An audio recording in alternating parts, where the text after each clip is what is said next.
Hello प्यारे बच्चों। सबसे पहले आलोक ऑनलाइन क्लासेस पर आप सभी का बहुत बहुत स्वागत करता हूं और आशा करता हूं कि आप लोग बहुत ही स्वस्थ होंगे, मस्त होंगे, अपने पढ़ाई में एकदम जबरदस्त तरीके से व्यस्त होंगे। ठीक है, तो आज जो मैं एक वीडियो लेकर के आया हूं, इस वीडियो का थंबनेल है, देख लीजिए, बिहार बोर्ड मैट्रिक 2027, यानी कि जो भी विद्यार्थी 2027 में परीक्षा देने वाले हैं उन सभी के लिए सबसे सुंदर वीडियो ये है। ठीक है, हिंदी का है, काव्यखंड है, एक वृक्ष की हत्या, 8वां चैप्टर है मेरे प्यारे बच्चों। ठीक है, कौन सा चैप्टर है? 8वां चैप्टर है। वन शॉट ये वीडियो होने वाला है। ठीक है, वन शॉट का सेंस क्या हुआ? ठीक है, कि सबसे पहले आपको ये पूरे चैप्टर का सारांश दिया जाएगा। ठीक है, पूरे चैप्टर को आपको बेहतरीन ढंग से समझाया जाएगा। उसके बाद इसका ऑब्जेक्टिव कराया जाएगा। ऑब्जेक्टिव के साथ साथ आपको लघु उत्तरीय प्रश्न भी करवाए जाएंगे और लघु उत्तरीय प्रश्न के बाद आपको दीर्घ उत्तरीय प्रश्न भी करवाए जाएंगे मेरे प्यारे बच्चों। दीर्घ उत्तरीय प्रश्न 5 अंक में पूछे जाते हैं, एक प्रश्न पक्का गारंटी के साथ रहता है। ठीक है, तो आप इस वीडियो में अंत तक बने रहें। ठीक है, जिससे क्या होगा कि आपके बहुत सारे सवाल कंप्लीट होने वाले हैं। ठीक है, तो बिना देर करते हुए हम लोग शुरू करते हैं। ठीक है, तो चलिए हम लोग स्टार्ट करते हैं। ठीक है, हम लोग का चैप्टर का क्या नाम है? एक वृक्ष की हत्या। ठीक है, कि कैसे किसी वृक्ष की हत्या कर दी जाती है इस चैप्टर में, ठीक है, बताया गया है। ठीक है, और जो कवि हैं, ठीक है, वो उनको कितना दर्द हो रहा है किसी वृक्ष की हत्या करने के बाद, वो इस चैप्टर में दर्शाया गया है कवि के द्वारा। सबसे पहले हम लोग कवि परिचय जानेंगे। सबसे पहले क्या जानने वाले हैं? तो कवि परिचय। कवि परिचय में सबसे पहले कवि का नाम है बाबू गुरु नहीं सॉरी कुंवर नारायण। कवि का क्या नाम है? कुंवर नारायण। कवि का क्या नाम है मेरे प्यारे बच्चों? कुंवर नारायण। ठीक है, यहाँ पे एक आपको छोटा सा ट्रिक बताना चाहूंगा दोस्तों। ठीक है, कि जब भी वृक्ष की हत्या होगी, जब भी वृक्ष की हत्या कोई करेंगे, ठीक है, तो ऊपर से भगवान प्रकट हो जाएंगे जिनका नाम है नारायण। ठीक है, नारायण, समझ गया ना? ठीक है, कौन आ जाएंगे? तो नारायण भगवान आ जाएंगे और वो कहेंगे नारायण नारायण नारायण। यानी कि वृक्ष की हत्या मत करो मेरे प्यारे बच्चों, वृक्ष की हत्या मत करो। ठीक है, यानी कि ट्रिक हो जाएगा एक वृक्ष की हत्या। जब भी कोई व्यक्ति एक वृक्ष की हत्या करने जाएगा तो नारायण भगवान आ जाएंगे और कहने लगेंगे कि नारायण नारायण। यानी कि लेखक का नाम हो जाएगा कुंवर नारायण। लेखक क्या नाम हो जाएगा? कुंवर नारायण हो जाएगा मेरे प्यारे बच्चों। लेखक का नाम क्या हो जाएगा? कुंवर नारायण। जब भी आप वृक्ष की हत्या करने जाएंगे, ठीक है, तो नारायण भगवान प्रकट होकर के कहेंगे नारायण नारायण। यानी कि वृक्ष की हत्या मत करो। यानी कि एक वृक्ष की हत्या के लेखक कौन हो जाएंगे? कुंवर नारायण मेरे प्यारे बच्चों, कुंवर नारायण हो जाएंगे। ठीक है, चलिए इनका जन्म कब हुआ था? तो सबसे पहले इनका जन्म देखेंगे हम लोग। 19 सितंबर को यह जन्म लिए थे 1927 ईस्वी में।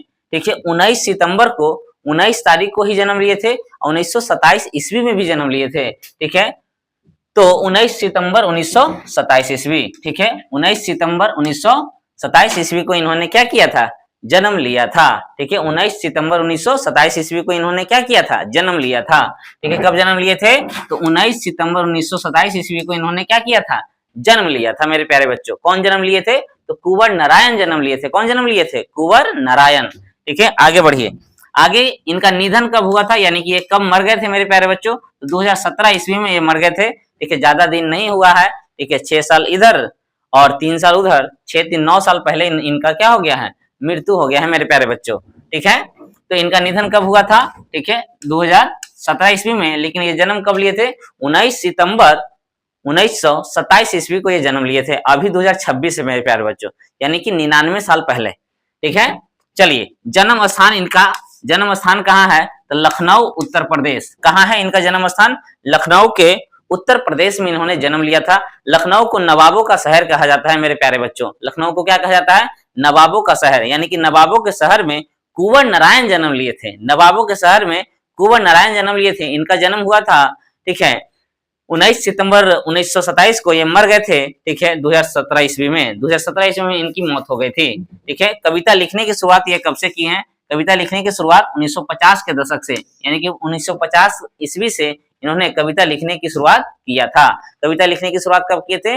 1927 ईस्वी से, सॉरी 1950 ईस्वी से इन्होंने कविता लिखने का शुरुआत किया था। इनकी रचना कौन कौन सी है? रचना बहुत ज्यादा इंपॉर्टेंट है बाबू। ठीक है, चक्रव्यूह। ठीक है, इनकी पहली रचना का क्या नाम है? चक्रव्यूह। परिवेश हम तुम, परिवेश हम तुम, अपने सामने। ठीक है, तीसरा है अपने सामने, कोई दूसरा नहीं। पहला है चक्रव्यूह, दूसरा है परिवेश हम तुम, तीसरा है अपने सामने, चौथा क्या है, कोई दूसरा नहीं। इसके अलावा इन दिनों ज्यादा इंपॉर्टेंट है मेरे प्यारे बच्चों। इन दिनों से ही इस पाठ को लिया गया है। पूछ देगा कि एक वृक्ष की हत्या पाठ कहां से लिया गया है, तो इन दिनों से लिया गया है। कहां से लिया गया है, इन दिनों से लिया गया है। पूछ देगा इन दिनों के लेखक कौन है, तो कुंवर नारायण। ठीक है, कौन लेखक है, कुंवर नारायण है। ठीक है, आत्मजयी लिखे हैं, आत्मजयी। ठीक है, आत्मजयी से इनको ज्यादा प्रतिष्ठा मिला था, यानी कि ज्यादा पहचान इनका किनसे बना है, ज्यादा मान सम्मान इनको किस कविता से मिला है या किस रचना से मिला है, तो आत्मजयी। ठीक है, किससे मिला है, तो आत्मजयी से इनको ज्यादा प्रतिष्ठा मिला है। लेकिन अगर पूछा जाए कि यह कविता कहाँ से लिया गया है, तो यह कविता लिया गया है इन दिनों से। यह कविता कहाँ से लिया गया है, इन दिनों से लिया गया है मेरे प्यारे बच्चों। ठीक है, आकारों के आसपास भी इनकी एक रचना है। ठीक है, आज और आज से पहले भी इनकी रचना है। ठीक है, मेरे साक्षात्कार। ठीक है, मेरे साक्षात्कार भी इनकी एक रचना है। ठीक है, तो मेन इंपॉर्टेंट कौन है, चक्रव्यूह इंपॉर्टेंट है, परिवेश हम तुम, अपने सामने, कोई दूसरा नहीं, इन दिनों ज्यादा महत्वपूर्ण है, आत्मजयी भी आपका ज्यादा महत्वपूर्ण है। जिसमें आपको टिक लगा है मेरे प्यारे बच्चों, वो ज्यादा महत्वपूर्ण इनकी रचना है। ठीक है, तो इनकी रचना सबसे ज्यादा इंपॉर्टेंट हम लोगों को याद रखना है। ठीक है, चलिए तो एक बार हम लोग फिर से रिवीजन कर लेते हैं। ठीक है, रिवीजन क्या है कि कवि का क्या नाम है, तो कवि का नाम है कुंवर नारायण। ठीक है, कवि का क्या नाम है, कुंवर नारायण। इनका जन्म कब हुआ था, ठीक है, तो इनका जन्म कब हुआ था, तो 17 सितंबर। ठीक है, 17 या 19, ठीक है, 19 सितंबर, सॉरी मेरे प्यारे बच्चों। ठीक है, 19 सितंबर। ठीक है, 19 सितंबर को, ठीक है, सितंबर 1927 ईस्वी को इन्होंने क्या किया था, जन्म लिया था। ठीक है, इनकी मृत्यु कब हो गई थी, तो इनकी मृत्यु हो गई थी 2017 ईस्वी में। 2017 ईस्वी में इनकी क्या हो गई थी, मृत्यु हो गई थी मेरे प्यारे बच्चों। ठीक है, कहाँ में जन्म लिए थे, ठीक है, जन्म स्थान इनका कहाँ था, तो यह लखनऊ में जन्म लिए थे। कहाँ जन्म लिए थे, लखनऊ के उत्तर प्रदेश में इन्होंने जन्म लिया था। लखनऊ को क्या कहा जाता है, नवाबों का शहर कहा जाता है। लखनऊ को क्या कहा जाता है, नवाबों का शहर कहा जाता है मेरे प्यारे बच्चों। ठीक है, तो इनकी रचना में आपका याद रखना है, एक है आपका चक्रव्यूह, एक आपका क्या है, चक्रव्यूह है। ठीक है, एक आपका चक्रव्यूह है। ठीक है, उसके अलावा इन दिनों है। ठीक है, इन दिनों से यह पाठ को क्या किया गया है, लिया गया है। और एक है आत्मजयी, एक क्या है, आत्मजयी। ठीक है, यहां से इनको ज्यादा प्रतिष्ठा मिला था। ठीक है, ज्यादा प्रतिष्ठा इनको आत्मजयी से मिला था। तो ये था आपको कुछ उसका सारांश। ठीक है, आगे हम लोग पढ़ते हैं। देखिए हम लोग थोड़ा सा जल्दी जल्दी पढ़ेंगे ताकि हम लोग कम समय में ज्यादा तैयारी कर पाए। ठीक है, आइए इनको कौन कौन सा पुरस्कार दिया गया है मेरे प्यारे बच्चों। तो सबसे पहला तो साहित्य अकादमी पुरस्कार मिला है। हिंदी के सभी लेखकों को यह पुरस्कार जरूर मिला है मेरे प्यारे बच्चों। ठीक है, साहित्य अकादमी पुरस्कार। ठीक है, साहित्य अकादमी पुरस्कार इनको मिला है। ठीक है, दूसरा क्या है, कुमारन आसान पुरस्कार। दूसरा क्या है, कुमारन आसान पुरस्कार। तीसरा है व्यास सम्मान। तीसरा क्या है, व्यास सम्मान है। चौथा क्या है, प्रेमचंद पुरस्कार। ठीक है, देखिए साहित्य मिल गया, कुमारन मिल गया, व्यास मिल गया, प्रेमचंद मिल गया। इसके अलावा इनको लोहिया सम्मान मिल गया। इसके अलावा इनको क्या मिल गया है, लोहिया मिल गया है। इसके अलावा इनको कबीर भी मिल गया है। यानी कि जितना नाम से जो सम्मान आता है वो सारा सम्मान इनको कुंवर नारायण को मिल चुका है मेरे प्यारे बच्चों। समझ गया ना। ठीक है, बहुत अच्छे कवि थे इसलिए इनको इतना सारा सम्मान मिला था। साहित्य हो गया, कुमारन हो गया, व्यास हो गया, प्रेमचंद हो गया, लोहिया हो गया, कबीर हो गया। ठीक है, साहित्य हो गया, कुमारन हो गया, लोहिया हो गया, कबीर हो गया। ठीक है, इसके अलावा व्यास हो गया, इसके अलावा प्रेमचंद हो गया। ये सारी रचनाएं, ये सारे पुरस्कार इनको दिया गया है मेरे प्यारे बच्चों। बहुत सारा सम्मान इनको मिला है। ठीक है, उसके बाद ये जब सबसे ज्यादा इंपॉर्टेंट पॉइंट है कि नगर संवेदना के कवि कौन है। नगर संवेदना के कवि कौन है, तो नगर संवेदना के कवि कौन है, हमारे कुंवर नारायण है मेरे प्यारे बच्चों। कौन है, तो हमारे कुंवर नारायण है। नगर संवेदना के कवि कौन है, कुंवर नारायण। नगर संवेदना के कवि कौन है, कुंवर नारायण है। ठीक है, ज्यादा प्रतिष्ठा इनको किस कविता से मिला है या किस रचना से मिला है, तो आत्मजयी से मिला है। ज्यादा प्रतिष्ठा इनको किससे मिला है, आत्मजयी से मिला है। ठीक है, यह पाठ कहाँ से लिया गया है, तो यह पाठ आपको लिया गया है इन दिनों से। ये सारा बात हम लोग पहले भी देख चुके हैं। ठीक है, ज्यादा प्रतिष्ठा इनको आत्मजयी से मिला है। ठीक है, यह पाठ कहाँ से लिया गया है, तो इन दिनों से लिया गया है। ठीक है, इसके अलावा नगर संवेदना के कवि कौन है, तो नगर संवेदना के कवि कुंवर नारायण है। नगर संवेदना के कवि कौन है, कुंवर नारायण है। इनको कौन कौन सा पुरस्कार मिला था, तो इनको सबसे पहले जो पुरस्कार मिला है, ठीक है, साहित्य अकादमी पुरस्कार मिला है, कुमारन मिला है, प्रेमचंद्र मिला है। ठीक है, इसके बाद लोहिया मिला है। ठीक है, इसके अलावा और भी कई सम्मान है जो इनको मिला है। ठीक है, प्रेमचंद हो गया, लोहिया हो गया, कबीर हो गया, व्यास सम्मान भी इनको मिला है। ठीक है, पूछ देगा कि यह पाठ कहाँ से लिया गया है, तो यह पाठ लिया गया है इन दिनों से। ठीक है, ज्यादा प्रतिष्ठा इनको कहाँ से मिला था, तो ज्यादा प्रतिष्ठा इनको मिला था आत्मजयी से। पूछ देगा कि नगर संवेदना के कवि कौन है, नगर संवेदना के कवि कौन है, तो कुंवर नारायण है। नगर संवेदना के कवि कौन है, कुंवर नारायण। ठीक है, चलिए आगे बढ़ते मेरे प्यारे बच्चों।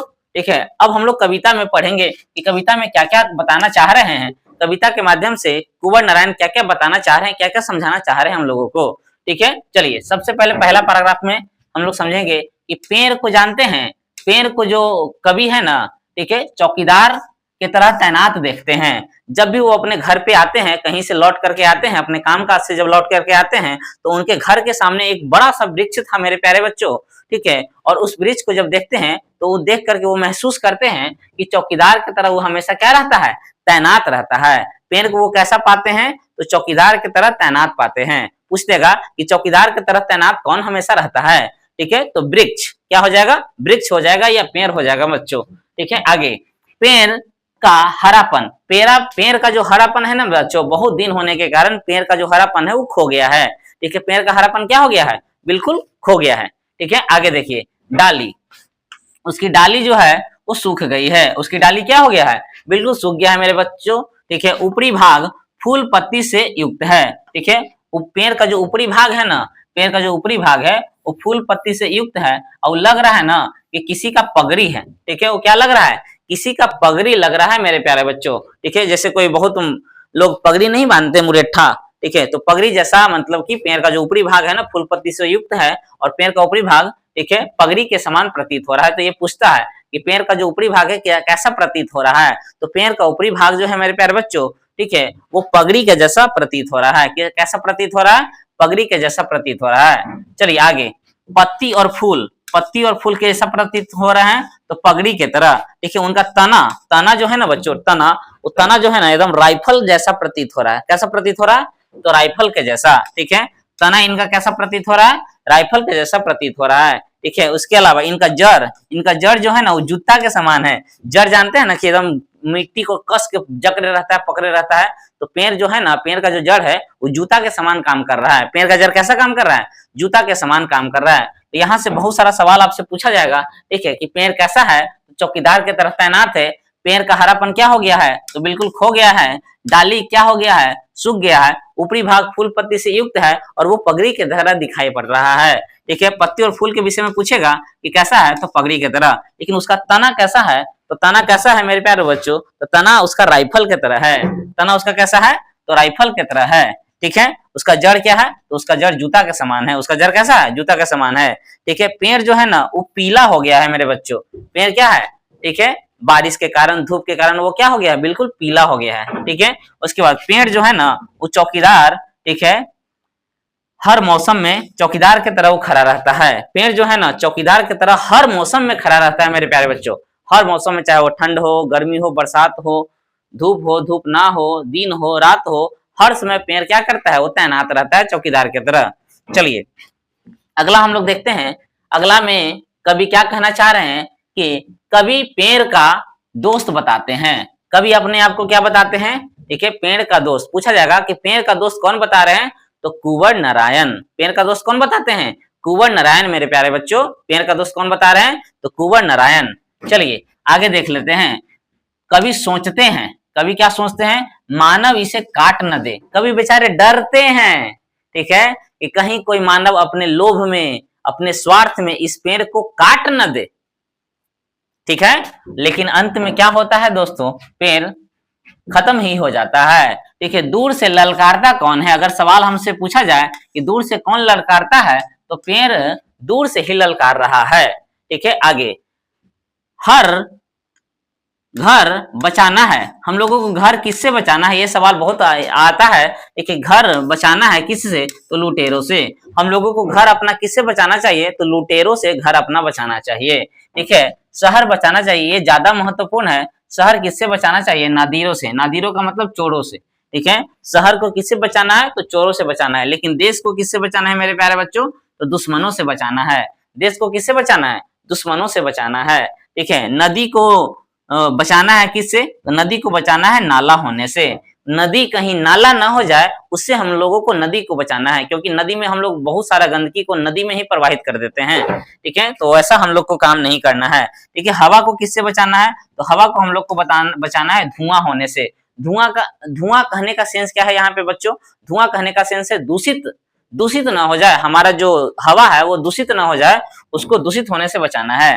खाना को जहर होने से बचाना है। खाना को किससे बचाना है? तो जहर होने से बचाना है।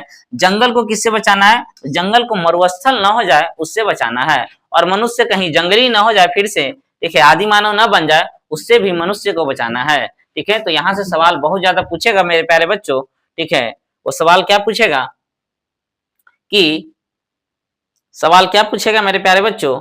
ठीक है, सवाल पूछेगा कि हम लोगों से सवाल क्या पूछेगा कि घर को किससे बचाना है? तो घर को हम लोग को बचाना है, घर को बचाना है लुटेरों से। किससे? लुटेरों से। शहर को किससे बचाना है? तो शहर को बचाना है नादीरों से, यानी कि चोरों से। ठीक है, देश को किससे बचाना है? तो देश को हम लोग को बचाना है दुश्मनों से। किससे बचाना है? दुश्मनों से बचाना है। ठीक है, उसके बाद नदी को किससे बचाना है? तो नदी को हम लोग को बचाना है नाला होने से। नदी को क्या किससे बचाना है? नाला होने से बचाना है। इसके अलावा हम लोग का क्या था दोस्तों? ठीक है, उसके बाद हवा को किससे बचाना है? तो हवा को धुआं होने से बचाना है। ठीक है, हवा को किससे बचाना है? धुआं होने से बचाना है। जंगल को किससे बचाना है? तो जंगल कहीं मरुस्थल न बन जाए, ठीक है, मरुस्थल न बन जाए, उससे बचाना है। और खाना को किससे बचाना है मेरे प्यारे बच्चों?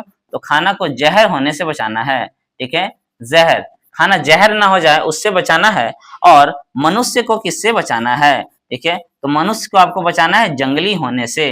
ठीक है, कहीं जंगली ना हो जाए मनुष्य दोबारा से क्या हो जाए? जंगली ना हो जाए, इसलिए हम लोगों को मनुष्य को बचाना है। ठीक है, चलिए आगे हम लोग बढ़ते हैं मेरे प्यारे बच्चों। ठीक है, यहाँ से हम हमारा लेखक परिचय और कविता समाप्त होता है। अब हम लोग ऑब्जेक्टिव सवाल पे आएंगे। कहाँ आएंगे? ऑब्जेक्टिव सवाल पे। तो चलिए सबसे पहले आप लोग ऑब्जेक्टिव बनाएंगे और कमेंट में जरूर बताएंगे कि आपका कितना ऑब्जेक्टिव सही हुआ। ठीक है, चलिए सबसे पहला सवाल हमारा है, ठीक है, कि पहला सवाल हमारा क्या है मेरे प्यारे बच्चों? ठीक है, पहला सवाल है हमारा, ठीक है, पहला सवाल क्या है? पहला सवाल है कि एक वृक्ष की हत्या कविता में कवि शहर को किससे बचाने की बात कर रहे हैं? तो शहर को बचाने की बात कर रहे हैं नादीरों से। किससे बचाने की बात कर रहे हैं? नादीरों से। शहर को किससे बचाने की बात कर रहे हैं? नादीरों से। लेकिन घर को किससे बचाने को कर? लुटेरों से। लुटेरों से किसको बचाने को कर रहे हैं? तो घर को। ठीक है, देश के दुश्मनों से किसको बचाने कर रहे हैं? तो देश को बचाना है देश के दुश्मनों से। ठीक है, तो इस प्रकार से ये पहला सवाल हमारा हो गया मेरे प्यारे बच्चों। ठीक है, आगे बढ़ते हैं दूसरा सवाल। कुंवर नारायण कवि हैं। तो कुंवर नारायण कैसे कवि हैं? तो नगर संवेदना के कवि हैं। कैसे कवि हैं? नगर संवेदना के। ठीक है, तो नगर संवेदना के कवि हैं। कुंवर नारायण कैसे कवि हैं? तो नगर संवेदना के कवि हैं। तीसरा सवाल, दूर से ही ललकारता कौन, मैं जवाब देता, ठीक है, दोस्त, पंक्ति किस पाठ से है? मतलब कि दूर से ही पेड़ ललकारता था और कवि कहते थे कि हम तुम्हारा दोस्त हैं। ठीक है, यह ऐसा बात किस कविता में कहा गया है? ठीक है, तो ऐसा बात कहा गया है एक वृक्ष की हत्या में। ठीक है, और एक वृक्ष की हत्या के लेखक कौन है? तो कुंवर नारायण। ठीक है, कुंवर नारायण है इस पाठ के लेखक। चलिए आगे बढ़ते हैं। एक वृक्ष की हत्या शीर्षक कविता में वृक्ष की सूखी डाली किसकी तरह थी? वृक्ष का जो सूखा हुआ डाली था वो राइफल के तरह था। ठीक है, कैसा था? तो राइफल के तरह था। ठीक है, कैसा था मेरे प्यारे बच्चों? राइफल के तरह था। ठीक है, आगे बढ़ते हैं। चक्रव्यूह इनका इंपॉर्टेंट रचना है। ठीक है, हम आपको बताए थे। तो चक्रव्यूह इनकी रचना हो जाएगा तो कुंवर नारायण का। किसका हो जाएगा? कुंवर नारायण मेरे प्यारे बच्चों। ठीक है, इसके अलावा इनका था इन दिनों। ठीक है, उसके बाद था इन दिनों था, और भी था इनकी रचना, कुछ कुछ रचनाएं थी। ठीक है, तो इन दिनों से इस पाठ को लिया गया था। ठीक है, और इनको ज्यादा प्रतिष्ठा मिला था। ठीक है, इनको ज्यादा प्रतिष्ठा मिला था किससे मेरे प्यारे बच्चों? इनको ज्यादा प्रतिष्ठा मिला था आत्मजयी से। इनको ज्यादा प्रतिष्ठा किससे मिला था? तो आत्मजयी से मिला था मेरे प्यारे बच्चों। ठीक है, चलिए आगे बढ़ते हैं। छठा सवाल, एक वृक्ष की हत्या किस कविता संग्रह से लिया गया है? आ गया सवाल मेरे प्यारे बच्चों, एक वृक्ष की हत्या इन दिनों से लिया गया है। एक वृक्ष की हत्या कहां से लिया गया है? इन दिनों से लिया गया है। देखिए आगे बढ़िए। पर्यावरण, मनुष्य और सभ्यता के विनाश की अंतर्व्यथा को अभिव्यक्त करने वाली कविता कौन है? यानी कि पर्यावरण को तो जब हम लोग पेड़ काटेंगे तो पर्यावरण तो खराब हो जाएगा दोस्तों। तो ऐसा कविता कौन सा है? तो ऐसा कविता है हमारा एक वृक्ष की हत्या। ऐसा कविता कौन है? तो एक वृक्ष की हत्या है मेरे प्यारे बच्चों। ठीक है, आगे बढ़िए। 8वां नंबर सवाल, निम्नलिखित में से नगर संवेदना के कवि कौन है? एक ही सवाल को उलट के आ रहा है। कह दिए एक बार कि कुंवर नारायण कैसे कवि हैं? तो नगर संवेदना के। अब ये पूछ रहा है कि नगर संवेदना के कवि कौन है? नगर संवेदना के कवि हो जाएंगे कुंवर नारायण। कौन हो जाएंगे? कुंवर नारायण। आगे बढ़िए। दूर से ललकारता है एक वृक्ष की हत्या शीर्षक कविता के अनुसार चिन्हित करें। ठीक है, दूर से कौन ललकारता था हम लोग को? तो वृक्ष। कौन ललकारता था? वृक्ष ललकारता था दूर से ही। आगे, एक वृक्ष की हत्या शीर्षक कविता में कौन हमेशा चौकन्ना रहता था? तो कौन हमेशा चौकन्ना रहता था? तो वृक्ष हमेशा चौकन्ना रहता था मेरे प्यारे बच्चों। ठीक है, आगे बढ़िए कि एक वृक्ष की हत्या शीर्षक कविता में कवि कौन है? कवि कौन है जी? तो कवि हो जाएंगे हमारे कुंवर नारायण। कवि कौन हो जाएंगे? कुंवर नारायण हो जाएंगे। आगे बढ़िए। निम्न में से कौन सम्मान कवि कुंवर नारायण को दिया गया है? तो व्यास सम्मान, ये भी इनको मिला है। इसके अलावा लोहिया सम्मान भी मिला है, कबीर सम्मान भी मिला है। इसलिए इसका हमारा आंसर क्या हो जाएगा? इनमें से सभी हो जाएगा मेरे प्यारे बच्चों। क्या हो जाएगा? इनमें से सभी। ठीक है, आगे बढ़िए। आगे बढ़ेंगे तो 13 नंबर सवाल, ये 2026 का है सवाल बच्चों। ये भी 2026 का सवाल था कि निम्न में से कौन, ठीक है, कवि कुंवर नारायण को प्राप्त हुआ था, सभी सम्मान इनको प्राप्त हुआ था। ये 2025 का था। एक और 2026 का क्वेश्चन है कि कवि कुंवर नारायण किसकी ठंडी छाव में पल भर को बैठ जाते थे? तो कौन सा, ठीक है, किसकी ठंडी छाव में बैठ जाते थे? वृक्ष की ठंडी छाव में। वृक्ष की ठंडी छाव में कहीं से भी आते थे धूप ऊप में से, तो वो वृक्ष की ठंडी छाव में क्या करते थे? वो बैठ जाते थे। तो ये भी देख लीजिए, 2026 का सवाल है मेरे प्यारे बच्चों। तो 2026 का 2 सवाल था। ठीक है, दोनों का दोनों हम लोग से बन गया। ठीक है, तो आप लोग एक बार कमेंट में जरूर बताइएगा मेरे प्यारे बच्चों कि 26 नहीं 13 में से कितना सवाल आपके सही हो गए। ठीक है, 13 में से कितने सवाल आपके सही हो गए। अब हम लोग लघु उत्तरीय प्रश्न पे आते हैं। ठीक है, किस प्रश्न पे आते हैं? लघु उत्तरीय प्रश्न पे आ रहे हैं बच्चों। ठीक है, आइए देखते हैं लघु उत्तरीय प्रश्न। कवि को बुरा वृक्ष चौकीदार क्यों लगता था? ठीक है, तो कवि को उसके दरवाजे पर खड़ा वृक्ष चौकीदार लगता था क्योंकि एक वृक्ष चौकीदार के तरह ही बूढ़ा वृक्ष उसके दरवाजे पर हमेशा तैनात रहता था। ठीक है, बूढ़ा वृक्ष ही था जो उसके दरवाजे पर क्या रहता था? तैनात रहता था। इसलिए कवि को बूढ़ा वृक्ष चौकीदार लगता था। ठीक है, चलिए आगे बढ़ते हैं। आगे हम लोग बढ़ेंगे। ठीक है, आगे बढ़ेंगे, एक बार देख लीजिए बच्चों। आगे बढ़ेंगे कि वृक्ष और कवि में क्या संवाद होता था। ठीक है, तो पेड़ जो है दूर से ललकारता था और यह बताते थे कि हम आपका दोस्त हैं। ठीक है, यही बात होता था दोनों में। कवि के अनुसार जब कवि कहीं बाहर से घर वापस आते थे तो मानो वृक्ष दूर से ही ललकारता। कौन? मैंने पेड़ पूछ रहा है कि दूर से ही पूछता था कि कौन हो तुम, कौन हो जो तुम इधर आ रहे हो। ठीक है, तो जवाब में कवि कहता है मैं तुम्हारा दोस्त हूँ। जवाब में कवि क्या कहते हैं? मैं तुम्हारा दोस्त हूँ। तो यहां तक बताइए मेरे बच्चों। ठीक है, यहां तक आपका सही है, गुड है। चलिए आगे बढ़िए। तीसरा सवाल, कविता का समापन करते समय कवि अपने किन अंदेशों का जिक्र करते हैं? कविता वो समाप्त कर रहे हैं तो वो बताते हैं कहीं कोई मनुष्य अपने स्वार्थ में इस पेड़ को काट न दे। ठीक है, यही उनका स्वार्थ था। ठीक है, यही उनका मन की विचार था। कविता का समापन करते हुए कवि कहते हैं बचाना है जंगल को मरुस्थल होने से। जंगल को किससे बचाना है? मरुस्थल होने से। ठीक है, उसके अलावा बचाना है मनुष्य को जंगल हो जाने से, मनुष्य कहीं जंगली ना हो जाए उससे बचाना है। क्योंकि वर्तमान समय में देखिए मनुष्य पर्यावरण का दुरुपयोग कर रहा है, मतलब पर्यावरण को ही नष्ट कर दे रहा है, समाप्त कर दे रहा है। पेड़ पौधा लगाता कम है और ठीक है काटता ज्यादा है। ठीक है, इससे पर्यावरण हमारा क्या हो रहा है? ज्यादा दूषित हो रहा है। चलिए चौथा सवाल पे आते हैं दोस्तों। घर, शहर और देश के बाद कवि किन किन चीजों को बचाने की बात करते हैं? घर, शहर और देश के बाद कवि नदियों को, हवा को, ठीक है, खाना को, मनुष्य को और जंगल को बचाने की बात करते हैं। ठीक है, क्योंकि वर्तमान समय में मनुष्य विकास करने की होड़ में, ठीक है, इन सभी चीजों का प्रदूषित कर रहा है। ठीक है, सब चीज का, नदी का, नाला का, सबका क्या कर रहा है? दूषित कर दे रहा है दोस्तों। ठीक है, चलिए आगे हम लोग 5वां सवाल पे आते हैं। 5वां सवाल क्या है कि कवि और कवि, वृक्ष और कवि में क्या संवाद होता है? ये सवाल हम लोग एक बार देख चुके हैं। ठीक है, जब कवि बाहर से घर लौटता है तो पुराना वृक्ष उसे दूर से ही पहरेदार की तरह ललकारता था, कहता कौन।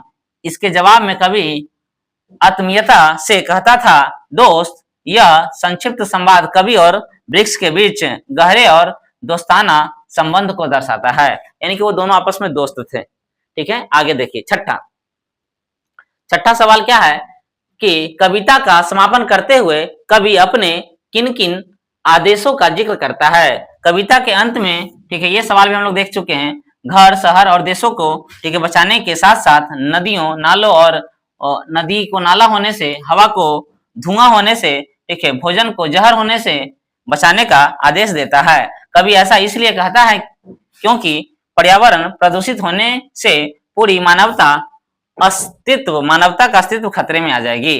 ठीक है, तो इस प्रकार से छठा हमारा हो गया। सातवां, कवि कुंवर नारायण घर, शहर और देश के बाद किन चीजों को बचाने की बात करते हैं। कवि घर, शहर और देश के बाद जंगल को मरुस्थल हो जाने से, मनुष्य को जंगली हो जाने से, ठीक है, बचाने की बात करते हैं। उनका मानना है कि यदि प्रकृति नष्ट हो गई तो मनुष्य अपनी संवेदना खो बैठा तो सभ्यता का विनाश निश्चित हो जाएगा। यानी कि मनुष्य अगर अपना संवेदना खो देगा तो सभ्यता का विनाश हो जाएगा मेरे दोस्तों।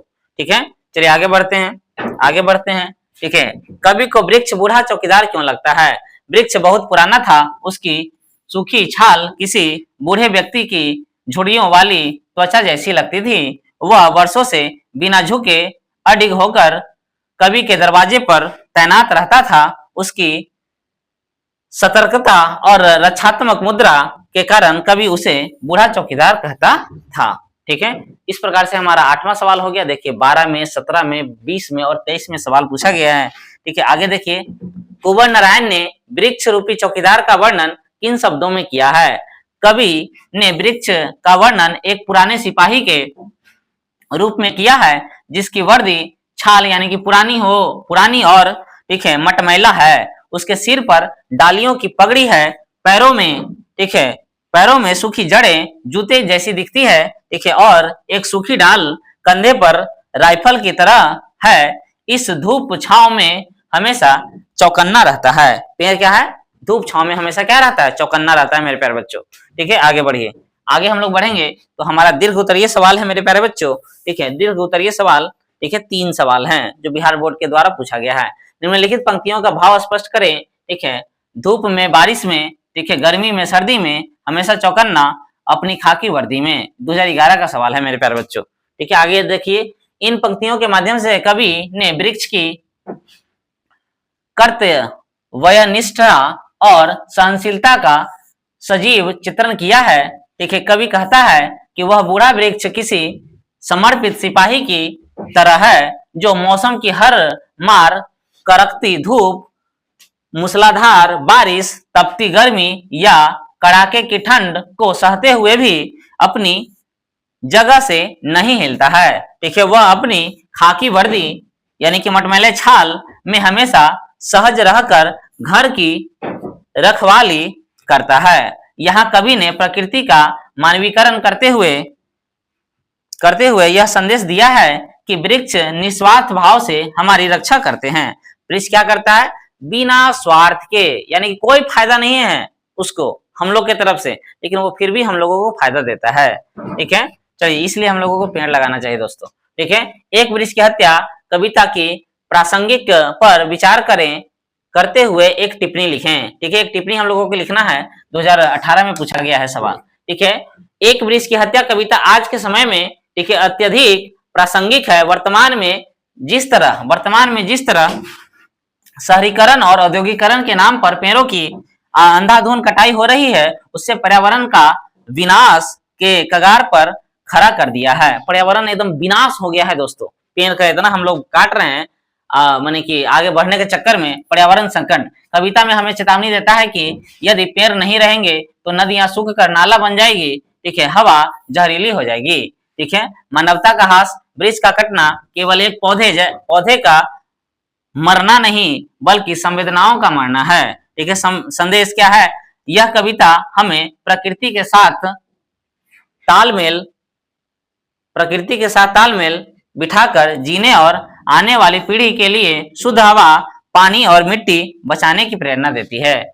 मतलब कि आने वाली पीढ़ी को भी तो फायदा होना चाहिए। सारा कुछ हम ही खत्म कर देंगे, हम ही लोग खत्म कर देंगे तो आने वाली पीढ़ी क्या करेंगे फिर? वो बेचारे करेंगे तो करेंगे क्या करेंगे, है कि नहीं? इसलिए हम लोगों को पर्यावरण को बचाना चाहिए।